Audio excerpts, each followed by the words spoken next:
on ne pose pas des questions. Les parents aimeraient nous raconter des choses, mais on ne pose pas les questions et on ne les écoute pas, donc ils ne les racontent pas.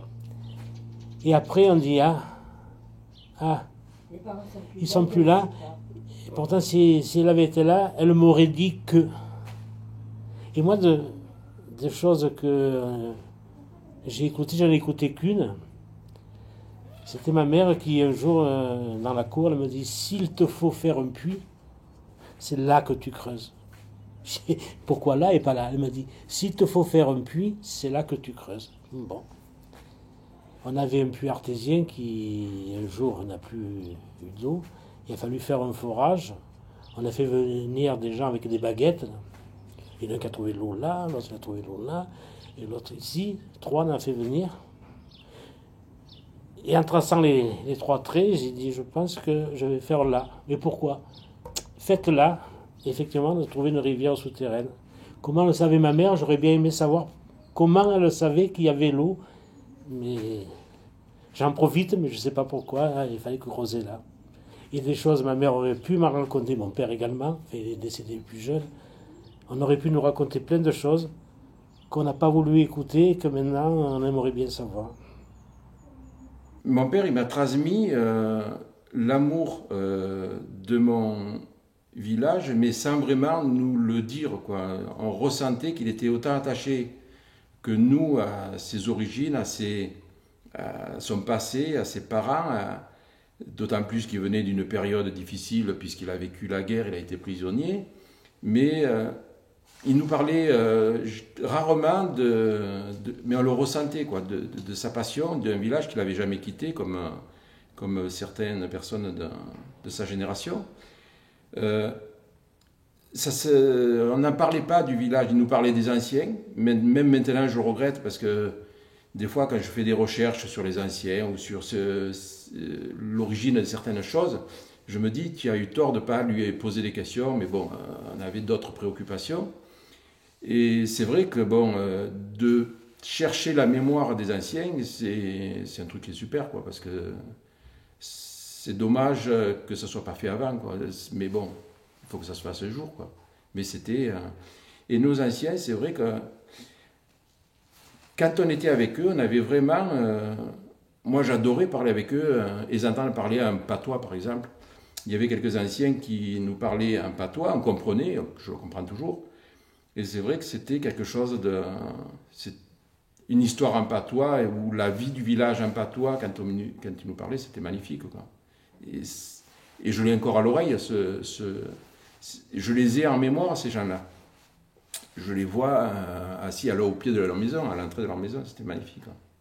Je parlais beaucoup à les anciens parce qu'ils avaient le savoir, ils me racontaient des histoires. Puis les anciens, sur la place du village, tous les jours, ils se réunissaient pour faire avant l'apéritif. Puisqu'ils ne travaillaient pas, puisqu'ils travaillaient le matin, ils venaient sur la place du village et ils racontaient des histoires. Et il y avait devant la poste, devant le facteur M. Avignon, un band d'agriculteurs qui causaient la causette avant de manger. Et le soir, c'était pareil, parce que le soir, on se réunissait, on jouait aux boules sur la place. Ça n'existe plus aujourd'hui. Les gens se fréquentent, mais plus sur la place du village, ils se fréquentent chez eux. Alors à cette époque, on vivait sur la place du village, vraiment. Les gens se retrouvaient dans les lieux qui étaient mis à disposition. Je pense notamment au lavoir, où là, c'était vraiment le lieu de rencontre. Et moi, je connais surtout des jeunes filles, puisque c'était les femmes qui allaient au lavoir, des jeunes filles qui, même s'il n'y avait pas grand-chose à laver, elles y allaient pour se retrouver, pour discuter entre elles, parce que c'était la gazette, le lavoir. C'est là qu'on se racontait tout, et même qu'on se racontait toutes les blagues que l'on pouvait rencontrer à ce moment-là. Et c'était vraiment quelque chose qui créait du lien social. C'était un peu comme le commerce, qui était la petite épicerie, où là, on savait que le samedi, il y avait un peu plus d'affluence, donc on y allait presque exprès le samedi pour écouter les derniers commentaires du village, quoi. Et ça a un lien direct avec, par exemple, la veillée. On faisait des veillées, bon, ça se faisait dans tous les villages. La veillée, c'était vraiment le moment de rencontre, l'hiver, où on parlait, bon, pour les agriculteurs, ils parlaient des problèmes qu'ils rencontraient dans l'agriculture ou d'autres problèmes, des problèmes familiaux. Mais c'était vraiment quelque chose qui permettait ce lien entre famille ou pas famille, entre voisins. D'ailleurs, on est obligé de recréer ce genre de fête, la fête des voisins, puisqu'on est obligé de demander aux gens de sortir, sinon ils ne sortent plus de chez eux. Bon, ça, c'est la télévision, mais ça, c'est pas un grand secret. La télévision qui a créé tout ça, qui a favorisé, enfin, qui a développé, pas favorisé, mais développé cet égoïsme, cet individualisme que l'on a maintenant. Et ça, c'est un vrai regret. Il y a moins de fréquentation. Hein. Les gens, ils sont moins sympas. Donc, quand on était jeunes, avec Monsieur Roux, Hubert Roux, il reste à Perne, là. On allait au Pin à Saint-Pierre. Et il y a une ferme qu'elle reste bien loin de Saint-Pierre, il y a moins de 2 kilomètres. Hein. Il y avait un bonhomme, il n'avait pas d'eau pour boire. Et c'est souvent, quand on allait au Pin, qu'on remontait, on rencontrait ce bonhomme avec son arrosoir de 10 ou 12 litres d'eau. On lui donnait là. Alors avec le copain, on se partageait un peu le... Et quand on arrivait chez lui, mon Dieu, que des remerciements. Mais vous croyez que maintenant il le ferait les jeunes? Eh? Ce pauvre n'importe. Il n'avait pas d'eau pour boire. Alors il allait chercher tous les jours son arrosoir d'eau. Et ben, mais maintenant, je ne crois plus que ça se fasse, ça ne voyait pas. Ils envoient des pierres plutôt. Le monde a beaucoup changé. Hein. Et on me dirait, ça vient un peu des parents. Les parents travaillent tous et ils ne s'occupent plus des petits. À quoi ça sert la mémoire? Ben, je dirais une chose toute bête à se rappeler. Pas ça? Si vous voulez. Mais ça sert à faire, ça fait plaisir d'avoir de la mémoire et de se souvenir. Imaginez un peu les gens qui ont la maladie d'Alzheimer, qui perdent tout ce qu'ils savaient. C'est terrible ça. Moi je suis bien content de le peu qu'il me reste, de l'avoir encore. C'est magnifique d'avoir de la mémoire. On ne peut pas se souvenir de tout, c'est trop petit. Mais on se souvient quand même de l'essentiel. C'est ce qui compte. Vous savez, quand même. On se souvenir de tout. Ou alors il faudrait avoir fait rempli des cahiers qu'on n'arriverait pas à relire quand même au cours de 90 ans. Je pense. C'est des flashs qu'on appelle. Je vois encore son grand-père, qu'il avait un cheval qu'on appelait Verdun. C'était un grand cheval rouge. Il avait un nez crevé, mais il était gaillard, il était beau ce cheval. Ben là, pourquoi ça me revient? Je vois toujours son grand-père et la charrette qui montait chez eux là, jusqu'à là, devant la rue où nous restions. Comment on appelait ça le camp de Narbonne. Et ben j'ai des flashs comme ça, je vois toujours ce gros cheval qui montait là, avec son grand-père. Que je n'ai pas connu. On oublie ce qu'on a vu ou ce qu'on a mangé la veille. Alors qu'on se souvient d'événements qui ont 80 ans. Moi je me souviens quand j'ai tombé ma soeur de la voiture, j'avais 2 ans et 9 mois. Je la berçais, puis tout à coup, la voiture très haute, verte, et elle est partie, elle venait de s'endormir, et je vais vous dire qu'elle s'est éveillée. Je me souviens de ça. Maman faisait la vaisselle. Il y a un monsieur qui est passé, qui a entendu pleurer, il est entré, il a relevé ma soeur, il l'a remise dans la voiture. Vous vous rendez compte, il faut le faire quand même. Alors ça, c'est pas de la fiction, mais c'est vrai. Je me souviens comme si c'était hier. Et puis tant d'autres choses aussi. Oui, et puis je vous dis après, ce qu'on a mangé la veille, on ne s'en souvient plus. Ça, c'est un effet certain chez presque toutes les personnes âgées, à part celles qui ont une mémoire qui n'a pas failli. Vous avez la chance de conserver. Sinon... C'était la vraie vie de village, quoi. L'épicerie et l'épicière, c'était une amie de nos parents, et on a un peu de regret avec elle, parce que pendant des années, on lui a fauché les bonbons. Là, c'est un bras, Suzanne. Ça doit être quelque chose qui revient assez souvent pour les gens qui habitent le village. Mais c'est vrai, on a des souvenirs magnifiques, quoi.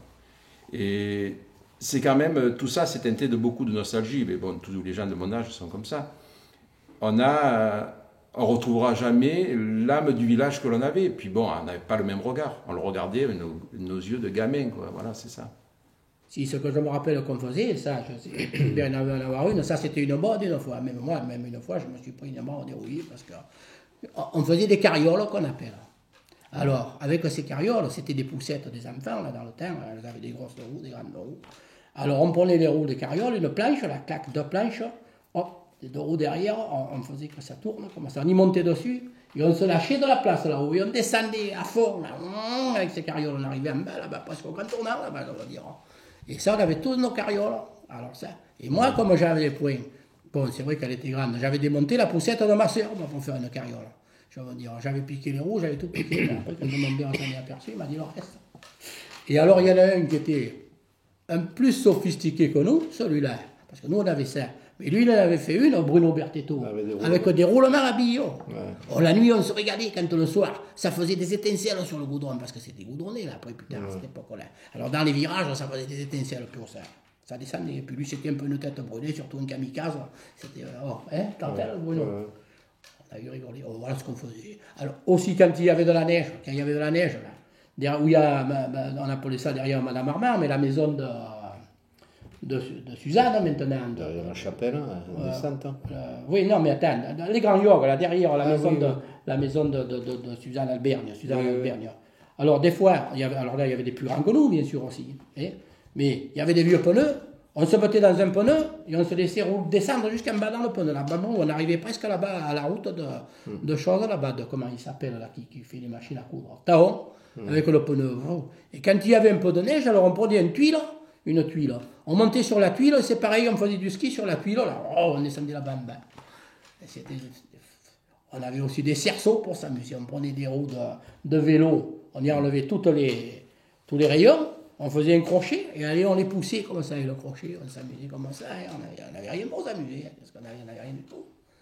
Ouais. Et après, les filles, on les rencontrait comment à Crillon-le-Brave? Oh, ben les filles, bon, ben, elles venaient, nous on allait elles venaient un peu s'amuser aussi avec nous. Alors, elles n'étaient pas les dernières pour faire des. Bon, pas tout le temps, parce que quand même, mais va. Vous ne veniez pas avec les filles en fait? Non, on était sérieux. C'est le genre Si, on jouait, parce qu'à dire vrai, moi, je peux le dire, elle est encore en vie, elle ne dira pas le contraire. Moi, il y avait Jacqueline, la fille de la postière, c'est-à-dire. Eh bien, on jouait à papa-maman tous les deux, quand on était jeunes. Mais c'était papa-maman, c'était pas, on était des gosses, Alors, c'est vrai. Là, on s'est vu il n'y a pas longtemps, on discute tout le temps, là, quand c'était notre jeunesse, ça. Je trouve que c'est agréable d'en conserver. De quoi? De la mémoire. N'est-ce pas? Et je sais bien qu'on en a autant, parce que bien que prenant le Célestat, pour lequel mon médecin m'avait dit qu'il ne fallait pas le faire, parce que ça faisait perdre la mémoire, eh bien je pense que j'en ai encore assez pour me rappeler des événements qui ont marqué notre vie, mariage, naissance, décès, et puis de belles choses aussi, quoi. D'autres belles choses. Il y avait une mémoire collective plus importante. Quand il y avait quelque chose qui s'était passé dans une famille à 2-3 générations, ça continuait à remonter. C'était quelque chose qui était toujours présent. Qu'actuellement, la génération d'après, tout le monde a tout oublié, parce que plus personne ne se rappelle qui était le père d'un tel. On essaie de transmettre aux autres qui n'ont pas connu cette époque, parce qu'on ne peut pas être jeune et savoir. Il y a les deux qui vont ensemble. On sait que lorsqu'on a beaucoup vécu, quiconque a beaucoup vu peut avoir beaucoup retenu tout au moins. La mémoire, on l'a perdue, mais c'est pas qu'on l'a perdue, c'est qu'on n'a pas eu le temps on s'est même pas posé la question, est-ce que c'était important de garder la mémoire, de conserver tout ça. C'est notre mode de vie qui a été comme ça, à un moment donné, on a été pris dans l'engrenage de la vie, parce qu'on est venu à une vie très active. Et c'est le constat que l'on peut faire actuellement avec nos enfants. Moi, je vois mon fils qui a 30 ans et quelques années, 31 ans. Par moment, il se pose plus de questionnements que nous, on s'en est posé à son âge. sur d'où il vient, qui étaient ses grands-parents, ses arrière-grands-parents, ses origines. Et nous, toute cette mémoire, il y a un moment où on a zappé une partie de notre mémoire, de notre passé. Bon, il faut dire aussi que beaucoup de familles ont disparu. Les générations de nos parents, grands-parents, tout le monde était plus ou moins cousins, on ne va pas dire qu'on vivait en autarcie, mais pas loin. Donc tout le monde se connaissait, on avait beaucoup de cousinage, d'apparenté, ce qui faisait qu'on avait une mémoire familiale importante, que l'on n'a plus maintenant. Ça, c'était important. Quand on parlait d'une famille, on faisait toujours référence à l'arrière-arrière-grand-père qui avait fait tel truc. Maintenant, on parle à peine du père et grand-père encore moins. Parce que c'est devenu presque un peu ringard à un moment donné de parler des anciens. Les anciens, c'était les anciens. Maintenant, il fallait passer à autre chose. Et maintenant, il y a un petit phénomène d'inversement où on cherche à se retrouver des sources, des origines, et se réapproprier, c'est rattacher son histoire à quelque chose, à un lieu. Et c'est pour ça que certains jeunes qui reviennent dans le village disent, moi j'en vois assez souvent, qui me disent, tiens, j'aimerais bien acheter une maison, un terrain, parce que c'est le village de mes arrière-grands-parents qu'il n'a jamais connu. Bon, et oui, mais il me dit, ils sont enterrés ici au village.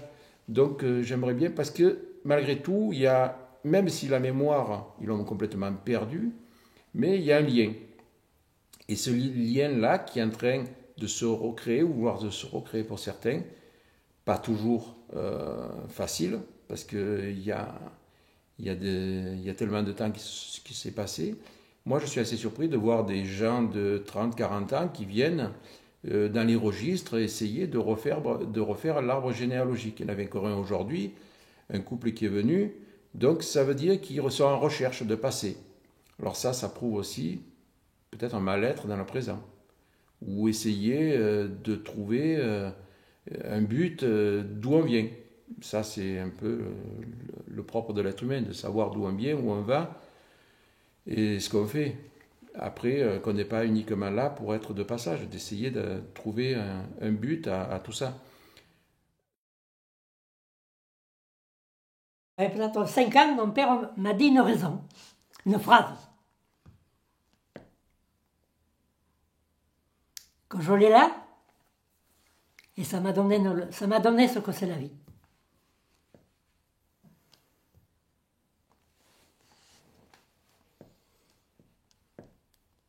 Ça a été une conduite, cette phrase pour vous? Ouais. Toute votre vie, ça a été une conduite? Ouais. J'étais sur ce genou. Et ça